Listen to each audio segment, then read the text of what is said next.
We are working on page number 3.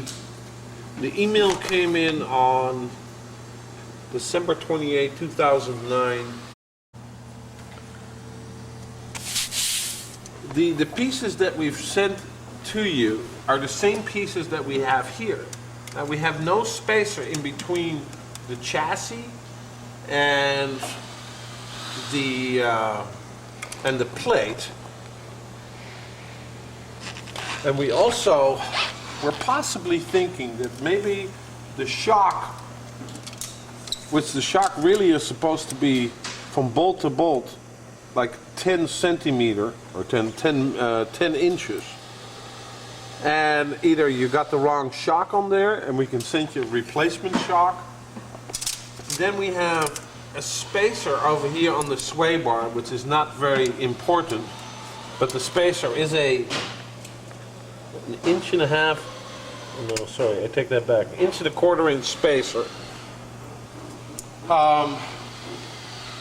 The A-arms have to be identical because we made them out of the same jig. So the A-arms, upper and lower our A-arms is the same. The frame has to be the same. I don't think there has to be a spacer in here.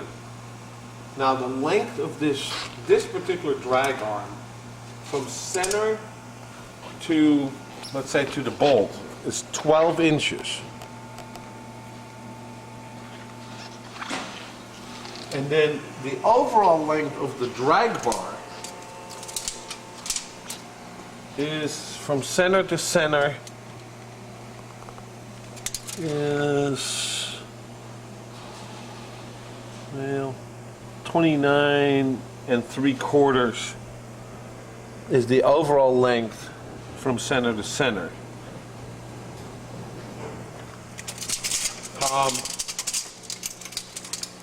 Now on the turning radius of this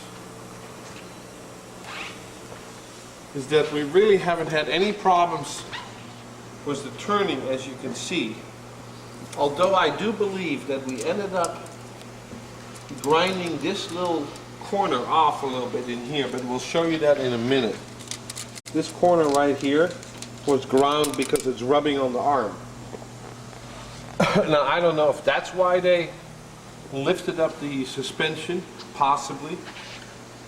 But by grinding the corner, it gives you full turning radius both ways. Okay, if you could turn it back again.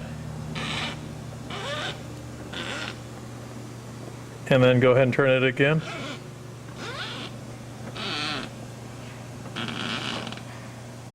And you can see over here on the other side, we had to grind it as well. But that was the solution if you guys had any problems with the rubbing. We can also see that moving out the pivot points to all the way to the outside, it increases the turning radius by about 50 to 80%.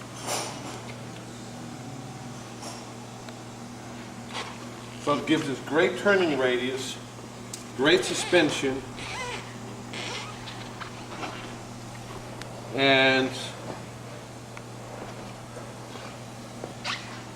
I am not certain why you guys are having problems with installing the suspension.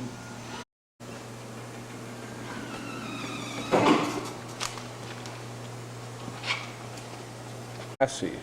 Okay. And they said, hey, it's no good. Well, actually it is good, because this bar is supposed to be straight and it's supposed to be bolted onto the shock mount right here. Everything else that they got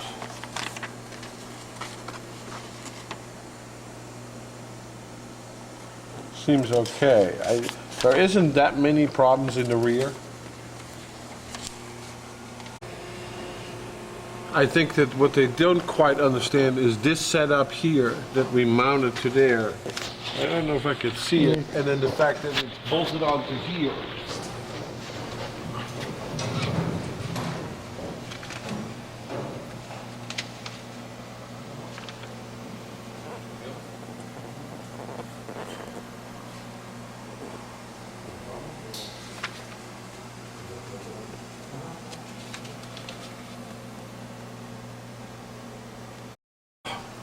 be honest with you, is that I'd like them to straighten this out in the rear, you know, those couple mounting points.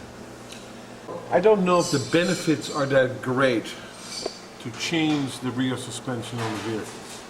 I mean, it does improve the ride some.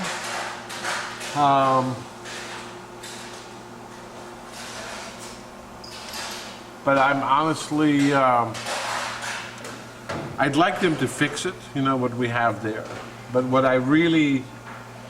my intentions is that we take the front suspension, fix it, make it right, install it on the vehicle, and basically implement it on the Hummer and the Escalade.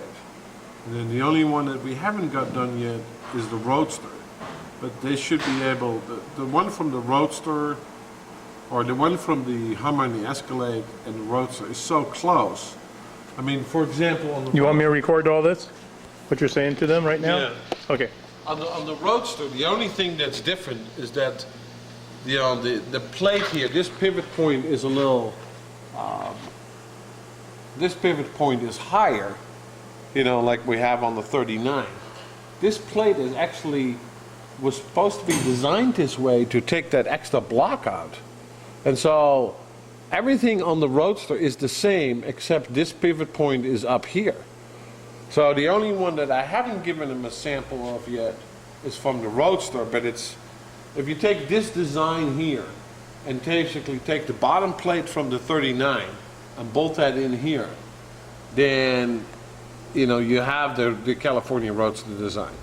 So the main focus is, let's fix the front, the one vehicle that they have there, fix the rear. I don't want to implement the rear suspension. I think we're just going to stay with the leaf springs, the way we have the suspension. I'm not willing to make this change yet.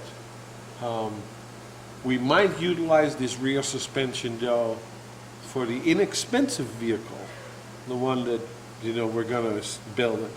But on the Hummer, the Escalade, the Roadster, and the 39, we basically only want to install the front suspension on all the vehicles. On the 39, obviously, we have the front suspension. On the Hummer, we don't, but you do have the suspension now in stock, or you have a sample. The front suspension from the Escalade is the same, and then you just need to adapt the front suspension to the 39.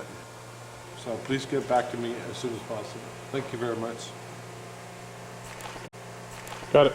Okay, wait a minute. Okay, go ahead and start again. I think there's one more possibility, that the spacer between that ball joint and the bottom of the plate is about a ½ inch. Now, if yours is smaller than a ½ inch, then we need to add an additional shim or spacer. It's ½ inch over, yeah, well, yeah, it's about a ½ inch over here. Actually, it's 3/4 of an inch. 3/4 of an inch here, and I would say 3/4 over here on the bottom. So it needs to be 3/4 of an inch.